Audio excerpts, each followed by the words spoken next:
आज हम लोग बात करने वाले हैं बीए पार्ट 1 हिस्ट्री ऑनर्स का पेपर वन का ये चैप्टर 7 है और चैप्टर 7 का ये भाग 3 है। भाग 2 तक अगर आपने नहीं देखा है तो इसी वीडियो के नीचे उसका लिंक डिस्क्रिप्शन में दिया गया, वहां से देख सकते हैं, या इसी चैनल पर प्ले लिस्ट बना हुआ होगा वहां से भी देख सकते हैं। और आज ये हम लोग का चैप्टर समाप्त हो जाएगा। ये प्राचीन भारत पर विदेशी आक्रमण में 2 आक्रमण हम लोगों को पढ़ना था। कौन कौन? एक ईरानी आक्रमणकारी और एक यूनानी आक्रमणकारी। तो ईरानी आक्रमणकारी पहले ही पढ़ लिए हैं और यूनानी आक्रमणकारी में थोड़ा सा ये ज्यादा पढ़ना है, क्योंकि यूनानी आक्रमणकारी में सिकंदर के बारे में पढ़ना है और सिकंदर के बारे में एक जगह और पढ़ना है। कहाँ पर पढ़ना है? जब हम मौर्य साम्राज्य पढ़ेंगे तो उस समय भी हम लोगों को नंद वंश पढ़ेंगे, मौर्य साम्राज्य पढ़ेंगे तो उस समय भी हम लोगों को पढ़ना पड़ेगा।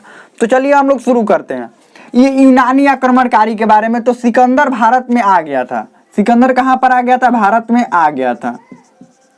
सिकंदर भारत में आ गया। तब कैसे भारत में आया था? यूनान से सारे क्षेत्रों को जीतता हुआ भारत की तरफ बढ़ा, तक्षशिला में आया। तो तक्षशिला के जो राजा आम्बी था, वो आम्बी ने पहले ही आत्मसमर्पण कर दिया। तो जैसे ही तक्षशिला में एंट्री हुई, सिकंदर की तक्षशिला में जैसे ही एंट्री हुई तो क्या हुआ? वो भारत में एंट्री कर ही गया, क्योंकि उस समय तक्षशिला जो था वो तक्षशिला कहाँ पर था? भारत में ही था। उसके बाद पंजाब वाले क्षेत्र में, वहीं तक्षशिला से नजदीक वाला ही क्षेत्र पंजाब, जहाँ के राजा पुरस था, पुरस को भी हराया था। किसने हराया था? पुरस को सिकंदर नहीं हराया था। तो भारत में तो वो आ गया था, लेकिन उसका सपना था कि पूरे भारत को जीता जाए, और जैसे ही पूरे भारत को जीत जाता तो विश्व विजेता बन जाता। क्यों? क्योंकि उस समय कुछ ही ज्ञात ऐसे क्षेत्र थे जो मतलब सिकंदर को भी पता थे, और इस एशिया वाले क्षेत्र में भी सभी लोगों को यही बस क्षेत्र पता थे। इन सारे क्षेत्रों को लगभग जीत ही चुका था, और एक भारत था, तो भारत को जीतता तो बस विश्व विजेता बन जाता। लेकिन भारत को पूरी तरह से जीत नहीं पाया, वो मगध में ही नहीं आ पाया। उधर ही 2-3 क्षेत्रों को जीत कर बस वहीं से वापस फिर लौट गया। और जो ये सिकंदर था, ये भारत में कब आया था? ये 326 ईसा पूर्व में, ध्यान रखिएगा, 326 ईसा पूर्व में भारत में आया था।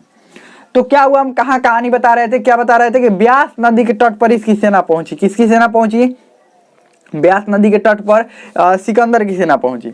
अब ब्यास नदी को पार करना था। ध्यान रखिएगा, नदी, पहाड़, झरना पार करना कोई ऐसा आसान बात नहीं है कि इस समय ब्रिज बना दिया जाता है, यानी कि पुल बना दिया जाता है, उससे पार हो जाते हैं। लेकिन यही अगर ब्रिज ना हो तो सोचिए कि कैसे बड़े बड़े नदी को पार किया जाए, वो भी सेना के साथ में। सेना, हथियार, उसमें खासकर घोड़े होते थे, तो कैसे पार किया जाए? इस तरह अभी जैसे जिस तरह से बड़ी बड़ी नावें हैं, उस समय इतनी बड़ी बड़ी नाव भी नहीं थी, तो कैसे आखिर पार किया जाए? तो देखिए यही क्या था, ब्यास नदी के तट पर ये लोग पहुंचे। अब इधर से ये जो चंद्रगुप्त मौर्य है, चंद्रगुप्त मौर्य के भी ट्रेनिंग, मतलब इसका प्रशिक्षण पूरा हो चुका था। कहाँ पर? तक्षशिला में इसका प्रशिक्षण पूरा हो चुका था, जो चाणक्य द्वारा इसको मगध से लेकर जाया गया था। कहाँ पर? तक्षशिला में। तक्षशिला में भी इसका किसका, ये चंद्रगुप्त मौर्य का प्रशिक्षण पूरा हो गया था, यानी कि ट्रेनिंग इसका पूरा हो गया था। अब इसको क्या था? अब चाणक्य के सामने मुख्य बात ये था, किसको रोकना था? सिकंदर को रोकना था। इधर चाणक्य लिख देते हैं, चाणक्य और चंद्रगुप्त मौर्य। समझ लीजिए कि ये चाणक्य को रोकना है सिकंदर को। सिकंदर ब्यास नदी के, समझ लीजिए, ये मान लीजिए ब्यास नदी है, ब्यास नदी के, या इधर बना देते हैं ब्यास नदी। समझ लीजिए कि ये ब्यास नदी के, यहाँ पर ब्यास नदी यहाँ पर बना देते हैं। ब्यास नदी के इस छोर पर ये लोग है। कौन है? सिकंदर है। ब्यास नदी की छोर पर है। जैसे ही ब्यास नदी पार करता, एंट्री कर जाता कहाँ पर? मगध में। और मगध में एंट्री करने के बाद वो जो तबाही मचाता है ना सिकंदर, क्योंकि सिकंदर की तो अपनी सेना थी, आम्बी की जो सेना थी, तक्षशिला का राजा जो आम्बी आत्मसमर्पण किया था, उसने भी अपनी सेना दे रखी थी।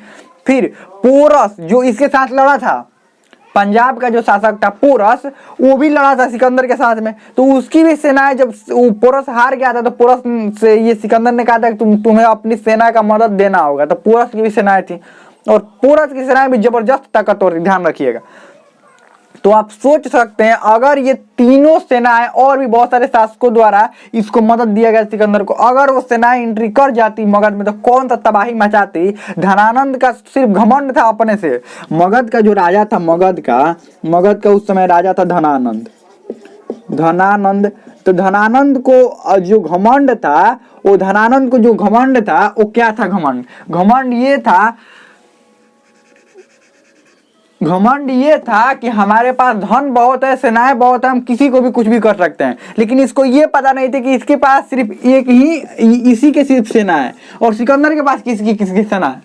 इसकी तो सेना है, साथ में पोरस की भी सेना है, साथ में आंभी के भी सेना है, और भी कुछ राजाओं का सहयोग उसको मिला हुआ था। इस सबका सेना है, ध्यान रखिएगा। तब अब चाणक्य ने ये देखा कि ये तो रोकेगा नहीं। कौन? धनानंद तो रोकेगा नहीं कि मगध में आने से। किसको? सिकंदर को। धनानंद को था कि मगध में आओ तब लड़ाई आराम से करते हैं। धनानंद को यही था कि इधर से व्यास नदी पार करो तुम और मगध में आओ, यहीं से मगध में आओ और तब हम लड़ाई करेंगे। लेकिन ये चाणक्य को बात पता था कि अगर ये मगध में आ गया तो फिर तबाही मचाएगा ही मचाएगा। तो चाणक्य को अब किसको रोकना है? चाणक्य और चंद्रगुप्त मौर्य को रोकना है, सिकंदर को। लेकिन सिकंदर के पास तो बड़ी बड़ी सेनाएं हैं और इनके पास कोई भी सेना नहीं है, दोनों के पास कोई सेना नहीं है, तो कैसे रोकेंगे? नॉर्मल इंसान होता तो क्या करता है? छोड़ देता कि ठीक है अब हम तो रोक ही नहीं सकते, हमारी पास सेना ही नहीं है तो क्या करेंगे। लेकिन चाणक्य ने ये बात नॉर्मल इंसानों की तरह बात नहीं सोचा। इन्होंने ये सोचा कैसे भी करके रोकना है, तो इन्होंने योजना बनाई। क्योंकि जो चाणक्य की नीति होती थी, जो योजना होती थी, वो बहुत ही बेहतरीन योजना होती थी और उसकी बहुत ज्यादा सफलता की बहुत ज्यादा संभावना होती थी, सफलता की। ध्यान रखिएगा। तो चाणक्य ने ये योजना बनाया और चाणक्य ने पहले देखा कि इनकी कमजोरी क्या है। तो ये यूनानियों की एक बात कमजोरी थी कि ये ईश्वर से और दैवी शक्तियों से बहुत ज्यादा डरते थे, थोड़ा सा नहीं, बहुत ज्यादा डरते थे और अलग अलग शक्तियों से डरते थे। और यूनानियों को एक बात पता थी कि जो भारत है वो ईश्वर का देश है। भारत क्या है? ईश्वर का देश है, ये भी बात पता थी। तो चाणक्य ने क्या किया? चंद्रगुप्त मौर्य से कहा कि तुम इनकी सेना में एंट्री कर जाओ। किनकी सेना में? सिकंदर की सेना में। अब कैसे सिकंदर की सेना में एंट्री कर जाओ? देखिए, जब सिकंदर भारत में आता था या कोई भी शासक आते थे तो उनकी जो मान लीजिए कुछ सैनिकों की मृत्यु हो जाती थी। जैसे सिकंदर लड़ा किससे? पोरस से लड़ा, तो दोनों तरफ की पोरस की भी सेनाएं कुछ सैनिक मरे होंगे, फिर सिकंदर की भी सैनिक मरे होंगे। जब सैनिक मरते थे तो नए सैनिकों की भर्ती की जाती होगी। तो जब नए सैनिकों की भर्ती की जाती थी तो इसी में चंद्रगुप्त मौर्य ने क्या कहा कि हम यहीं के स्थानीय हैं और हमको भी क्या होना है? सिकंदर की सेना में भर्ती होना है। सिकंदर की सेना में भर्ती हो गए। भर्ती होने के बाद क्या हुआ? धीरे धीरे ये अंधविश्वास फैलाने लगा ये सभी सैनिकों में कि भारत जो है वो मतलब ईश्वर की भूमि है और यहाँ पर जो भी लोग आते हैं बिना ईश्वर की बिना ईश्वर की परमिशन के यहाँ पर आए तो उनके साथ बहुत सारी घटनाएं हो सकती है। और इसने क्या किया? इनकी खाने में, ये जो सिकंदर की सेना थी इसके खाने में कुछ ऐसे चीजें मिलाता था जिसके बाद ये चाणक्य द्वारा दिया जाता था। इसको ऐसी चीजें मिलाता था जिसके बाद 5, 6 या 10 दिन बाद उसका असर दिखना शुरू हो जाता था उन चीजों का। और क्या होता था? धीरे धीरे सैनिक बीमार होते थे और बीमार होने के बाद उन सैनिकों की मृत्यु हो जाती थी। तो धीरे धीरे इसकी कई हुई बातें को सैनिकों को सच लगने लगा कि सचमुच में क्या भारत में एंट्री करने वाले को ऐसे होता है, बिना ईश्वर के इजाजत का अगर यानी परमिशन के एंट्री करेंगे तो लोगों को ऐसे होने लगेगा। यानी कि बीमार ये लोग पड़ने लगे और इनके मन में और ज्यादा भय उत्पन्न होने लगा। लेकिन सिकंदर ने कहा कि नहीं, ये सब कोई ऐसा साजिश हम लोगों के खिलाफ कर रहा है, नहीं, हम लोगों को कहाँ जाना है। क्योंकि सिकंदर के जो हौसले थे ना, हौसला, उसके जो अंदर की तो जो ताकत थी ना, वही उसको यहाँ तक लेकर आई थी। तो सैनिकों से कह रहा था देखो ये डरने की चिंता करने की जरूरत नहीं है, कोई हमारे ही सेना में ऐसा घुस गया है जो हमारे ही सेना को क्या कर रहा है? गुमराह कर रहा है। ऐसा कोई बात नहीं है, हम लोगों को ब्यास नदी पार करना है और ब्यास नदी पार कर रहे। तब तक ऐसे ही धीरे धीरे समय बीता गया और आ गया ऐसा समय जिस समय ब्यास नदी में ज्यादा पानी रहता है। ब्यास नदी में पानी थोड़ा बढ़ने लगा, पानी का जल स्तर बढ़ने लगा और ब्यास नदी, एक समय ऐसा था कि ब्यास नदी, देखिए नॉर्मली जो गर्मियों का दिन होता है उसमें नदियाँ क्या होती है, जो गर्मी के दिन होता है वो नदियाँ थोड़ी मतलब कम उसमें पानी रहता है। लेकिन यही जब बरसात का दिन आता है, बरसात के दिन में नदी क्या हो जाता है, पूरा ऐसा लगता है कि नदी समुद्र बन जाता है, ध्यान रखिएगा। तो जो जिस दिन में ये लोग ब्यास नदी के पास आए थे एकदम नॉर्मल पानी था, और जब बरसात का धीरे धीरे दिन आने लगा, क्योंकि अचानक ये लोग नहीं ना ब्यास नदी पार कर जाएंगे, पार करने में कुछ समय लगेगा, योजना बनाना पड़ेगा कि कैसे हम पार करें, क्या करें। ऐसे करते करते आ गया मतलब बरसात का समय, और उस समय वो नदी समुद्र बन गया। कौन? ब्यास नदी। ब्यास नदी इतना तेज पानी देखकर ब्यास नदी का खुद सिकंदर की जो सेनाएं थी वो अब सिकंदर की सेनाएं ने जो सेना थी वो अब कहने लगी नहीं हम इससे आगे अब नहीं जाएंगे। और जब सिकंदर की सेना द्वारा ही, सैनिकों द्वारा ही कह दिया गया, और देखिए और भी कुछ बातें थी वापस लौटने का, वो बहुत दूर आ चुके थे। वो अपने देश से, जो भी इनके सैनिक थे अपने देश से बहुत दूर आ चुके थे, अपने परिवार से बहुत दिनों से नहीं मिले हुए थे।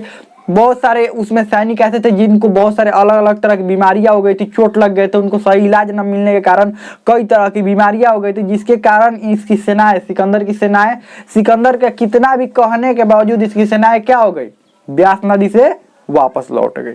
तो ब्यास नदी से वापस सिकंदर की सेना वापस लौटने का कारण क्या था, आपको लॉन्ग क्वेश्चन में इसको लिखना पड़ता है, ध्यान रखिएगा। लॉन्ग क्वेश्चन में इसका आंसर लिखना पड़ता है। तो कारण क्या क्या करेंगे कि सिकंदर की सेना का, सिकंदर की सेना वापस लौटने का, वापस लौटने का कारण क्या क्या कारण था। पहला कारण ये था कि उनको पहला कारण ये था, ये पहला कारण यही लिख देते हैं कि वो अपने घर से बहुत दूर आ चुके थे, यानी कि अपने परिवार से, अपने प्रदेश लिखते हैं, अपने प्रदेश से दूर आ चुके थे। अब इसमें और भी लिख सकते हैं कि उनको अपने घर वालों की याद आ रही थी, अपने घर से काफी दूर आ चुके थे। इसमें लिखेंगे कई सैनिकों को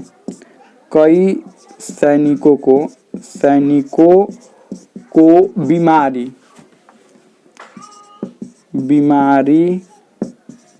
हो गई थी। कई सैनिकों को बीमारी हो गई थी। तीसरा कारण क्या लिखेंगे, ब्यास नदी का बढ़ता जल स्तर। अगला क्या लिखेंगे, यहाँ के दैवीय शक्तियों से उनको डर हो गया था, यानी कि दैवीय शक्तियों से भयभीत हो गए थे, ये भी लिख सकते हैं। और एक और कारण था, मगध की सेना के बारे में ये लोग भी सुन रखे थे कि मगध की सेना बहुत ताकतवर है। और सच में ताकतवर थी, धनानंद की सेना ताकतवर थी। लेकिन अगर तीनों ये मिल जाते ना, ये तीनों मिल ही गए थे, सिकंदर, पोरस और आम भी, तो इसके सामने धनानंद की सेना कुछ नहीं थी। लेकिन सिकंदर को भी बात पता था, उनके सैनिकों को, कि धनानंद की सेना बहुत ताकतवर है, यानी कि इनको ये भी पता था मगध की बड़ी सेना। ये सारे कारण थे जिसके कारण ये लोग क्या हुए, लौट गए। और एक दैवीय शक्ति भी लिख सकते हैं, हम भारत की दैवीय शक्ति से इनको डर हो गया था, इसीलिए ये लोग क्या हो गए, वापस लौट गए।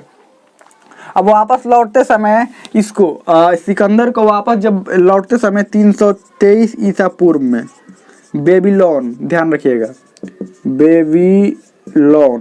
बेबीलोन में मृत्यु हो गई थी। किसकी? सिकंदर की मृत्यु हो गई। वापस लौटते समय बेबीलोन में सिकंदर की मृत्यु हो गई। अब सिकंदर की मृत्यु हो गई, लेकिन इसका कुछ प्रभाव भी पड़ा होगा। अब आएगा तो कुछ प्रभाव भी पड़ेगा, ऐसे थोड़े। ये इतना बड़ा सिकंदर, ध्यान रखिएगा, ये कोई छोटा मोटा शासक नहीं था या छोटा मोटा योद्धा नहीं था, समझ लीजिए कि ये सारे क्षेत्रों को जीतता हुआ आ रहा था। इसीलिए देखिए सिकंदर का नाम अभी तक लिया जाता है, अभी तक सिकंदर का नाम लिया जाता है, तो ध्यान रखिएगा। चलिए आगे बढ़ते हैं, तो इसका प्रभाव थोड़ा देख लेते हैं, प्रभाव थोड़ा सा देख लेते हैं, इसका प्रभाव क्या रहा। प्रभाव,